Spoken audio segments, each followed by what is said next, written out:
un'epoca come quella nella quale noi viviamo, cioè in un'epoca di globalizzazione, ammesso che la globalizzazione non sia stata dichiarata fallita dagli shock che stiamo vedendo, la cosa più potente che noi abbiamo si chiama marchio. Noi non competiamo sulla quantità al ribasso, noi competiamo sulla qualità e sul nome, sull'eccellenza dei nostri prodotti. Questo però richiede una difesa di quelle eccellenze.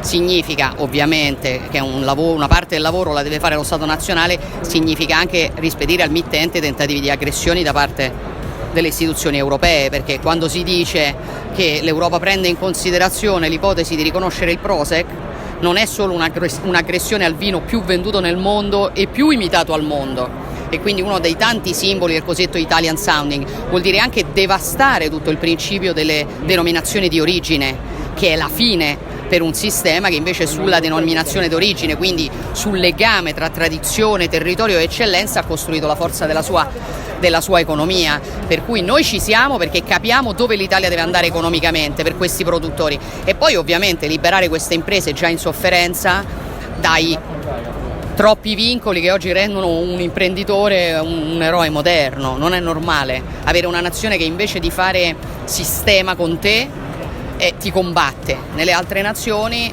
dietro i grandi produttori c'è lo Stato, da noi c'è prima devi combattere lo Stato e poi forse la concorrenza estera. E sul Nutri-Score semplicemente il governo deve fare le barricate, perché il Nutri-Score, va ricordato, è un brevetto di un'agenzia del governo francese. Non giochiamo. Il Nutri-Score è uno strumento con il quale legittimamente altre nazioni provano a difendere i loro prodotti contro i nostri. È legittimo, dico io, che le altre nazioni lo facciano, è ancora più legittimo che l'Italia si difenda. Per cui tutti gli strumenti che il governo intende mettere in campo, è uno dei pochi temi sui quali ad oggi pare che siamo tutti d'accordo, l'opposizione c'è. Cioè noi, per combattere il tentativo continuo di aggredire i prodotti del Made in Italy, con un'Europa che, come dicevo, da una parte ci dice che bisogna fare il vino dealcolato, che il vino fa male, come se non ci fosse distinzione tra l'uso e l'abuso, no, di vino, che tutto il mondo conosce, poi la stessa Europa ti finanzia le multinazionali del cibo sintetico. Qual è il gioco? Il gioco è andare verso produzione da parte delle grandi multinazionali, tutti prodotti uguali, possibilmente sintetici. Questo comporta dover uccidere tutte le produzioni di eccellenza, quindi il sistema Italia è la grande sfida del nostro tempo. Per noi la sfida è difendere l'identità, la sfida di altri è annullare l'identità, ma noi siamo identità, senza l'identità non abbiamo più niente.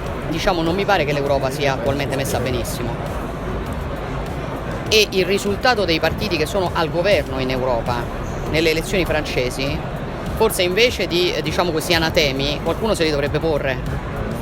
Vogliamo parlare dell'1,9% del Partito Socialista? No, vogliamo parlare di quelli che ti dicono che va tutto bene. Poi ci sono milioni di persone che votano in modo diverso. Perché?